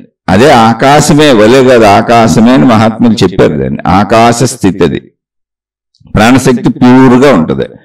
అటువంటి ప్యూర్గా ఉన్న ప్రాణశక్తి స్థితిలో శరీరముతో మనం గ్రహించినటువంటి ప్రాపంచిక విషయాలు, దృశ్యాలు, శబ్దాలు, వాసనలు, స్పర్శలు, అనేక రకమైనటువంటి మనం శరీరంతో గ్రహించగలిగిన సమస్తము కూడా ప్రాణశక్తిలో ముద్రింపబడినాయి. ఆ ముద్రింపబడిన భాగం పేరు మనసు. ఆ మనసు శరీరాన్ని నడుపుతా ఉంటది. కాబట్టి మనోలోకపు విస్తృతి ఎంత అంటే ఆత్మశక్తి విస్తృతి ఎంతో అంత. కానీ మనోలోకంలో ఏమున్నాయి? ప్రపంచ సంబంధమైన, శరీర సంబంధమైన పరిమిత విషయాలు ఉన్నాయి. అందుకని పరిమిత విషయాలు ఉండటం వలన అత్యంత అనంతమైన మనసు కూడా పరిమితమైన ఆలోచనని, పరిమితమైన భావాలని మనకు గుర్తు చేస్తూ ఉంటుంది శరీరపరంగా. కానీ అది పనిచేసే తీరు అపరిమితంగా ఉంటుంది. అందుకని ఆ అపరిమితమైనటువంటి దాని పనితీరుని శరీరానికి అన్వయించుకుని జీవించటమే జ్ఞానము. శరీర లోకంలో శరీరంతో వాస్తవంగా జీవిస్తున్నాం. కాబట్టి మనోలోకపు అన్ని చర్యల్ని శరీర లోకంలోకి తెచ్చుకోకూడదు. శరీరానికి ఎంత అవసరం అంతే తెచ్చుకొని మిగిలిందంతా మనోలోకానికి సంబంధించింది, దానివల్ల ఇక్కడ ఉపయోగం లేదు అని దాన్ని వదిలేయాలి. అప్పుడు అతి ఆలోచనలు పోతాయి. ఇప్పుడు మనోలోకంలో మళ్ళీ సాధన చేసి ధ్యానము, తపస్సులోని సాధనలు, అందుకే ఆధ్యాత్మికతలో మనసులో ఉన్నటువంటి శరీర సంబంధిత, ప్రాపంచిక సంబంధిత విషయాలన్నింటినీ పక్కన పెట్టగలిగితే, అంటే కాసేపు మర్చిపోగలిగితే, నిద్రలో వదిలేసినట్టుగా వదిలేయగలిగితే మెలకువలో, అదే ప్రాణశక్తి, అదే అనంతాత్మశక్తి, అదే సృష్టి శక్తి, విశ్వశక్తి. ఆ స్థితిని మోక్షము అన్నారు. ఆ స్థితిని ఆత్మసాక్షాత్కారము అన్నారు. అంతకు మించి ఇక్కడ ఆధ్యాత్మిక చదువులో ఏమీ లేదు. మనలో ప్రాణశక్తి ఉంది, మనలో ఆ ప్రాణశక్తే మనసుగా ఉంది. మనసులో ఏమున్నాయి అంటే ప్రాణశక్తి ప్లస్ శరీర సంబంధిత, ప్రపంచ సంబంధిత అనుభవాలు, విషయాలు మొత్తం ఉన్నాయి. అది మనసు. ప్రాణశక్తే మనసు. కానీ మనసులో ఈ విషయాలన్నీ కలిసి ఉండటం చేత దాన్ని ప్రాణశక్తి అనకుండా మనసు అంటున్నాం. కానీ మనసులో ఇప్పుడు ఏమున్నాయి? ప్రాణశక్తి ఉంది, విషయాలు ఉన్నాయి. కాబట్టి మనసు అది. కానీ మళ్ళీ ఇప్పుడు మనలో ఏముంది? ప్రాణశక్తి ఉంది, మనసు ఉంది. అంటే ప్రాణశక్తి ప్లస్ విషయాల కలయిక శరీరం ఉంది. ఈ శరీరం ఎంతవరకు ఉంటుంది అంటే శరీరానికి ఒక ఎదుగుదల, పెరుగుదల, తరుగుదల, శిథిలత్వము అనేది శరీర లక్షణం. అంతవరకు శరీరం ఉంటుంది. శరీరం ఉన్నంత వరకు మాత్రమే మనం ఉన్నట్టు లెక్క. వాస్తవ లోకంలో ఉంటాం మనం. వాస్తవ లోకం ఇది కాల పరిధికి కట్టుబడి ఉంటుంది, స్థల పరిధికి కట్టుబడి ఉంటుంది, పరిమితత్వానికి కట్టుబడి ఉంటుంది, క్రియా పరిధికి కట్టుబడి ఉంటుంది. శరీరంతో ఏదైనా పరిమితంగానే చేయగలం. కాబట్టి ఆ పరిమితపు దాంట్లో మంచిగా బతుకుతూ, హాయిగా బతుకుతూ, అపరిమితమైన అనంతమైనటువంటి మనసుని పరిమితత్వానికి సరిపోను వాడుకొని, అపరిమితమైన అనంతమైనటువంటి ప్రాణశక్తిని అనంత ఆత్మశక్తిగా తెలుసుకొని, నేను అపరిమితమైన అనంతమైనటువంటి ఆకాశ స్వరూప ఆత్మశక్తిని అని ఆ భావాన్ని మనలో అనుభవంగా పొందగలిగినప్పుడు, అది సాధన చేసి పొందగలిగినప్పుడు ఆ స్థితి పేరు మోక్షము. దానికోసమే మనం ఈ ఆధ్యాత్మిక చదువుని చెప్పుకుంటూ ప్రయత్నిస్తున్నాం.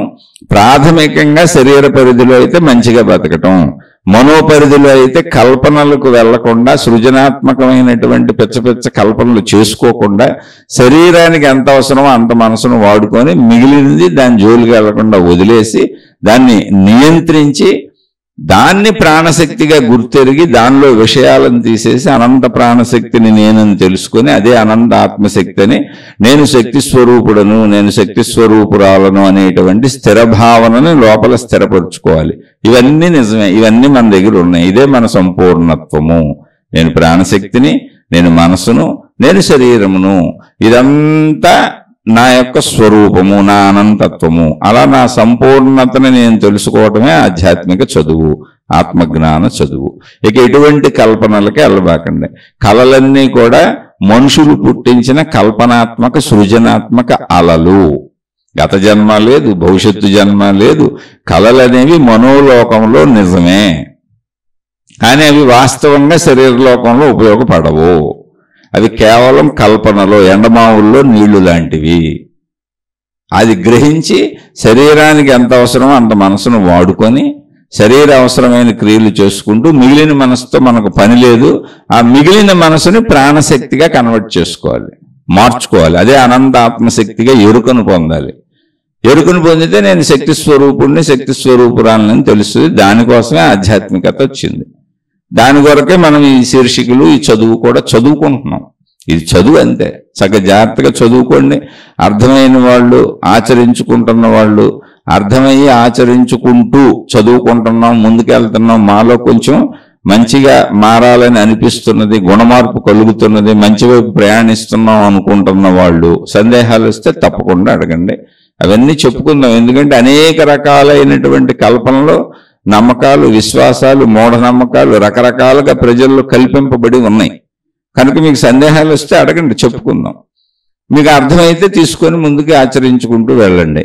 నేను చెప్పిన వాటిలో అయినా సరే మంచి విషయాలుంటేనే తీసుకోండి, చెడు అసలు తీసుకోకండి. మీకు అర్థం కాకపోతే అసలు తీసుకోకండి. మంచి ఉంటే తీసుకొని ఆచరించుకోండి. అలా ఆచరించుకునే వాళ్ళకి సందేహం వస్తే అడగండి. ఇది నచ్చని వాళ్ళు, అర్థం కాని వాళ్ళు, ఇదంతా వ్యర్థం అనుకునే వాళ్ళు దయించి వినబాకండి. మీ సమయం వృధా చేసుకోబాకండి.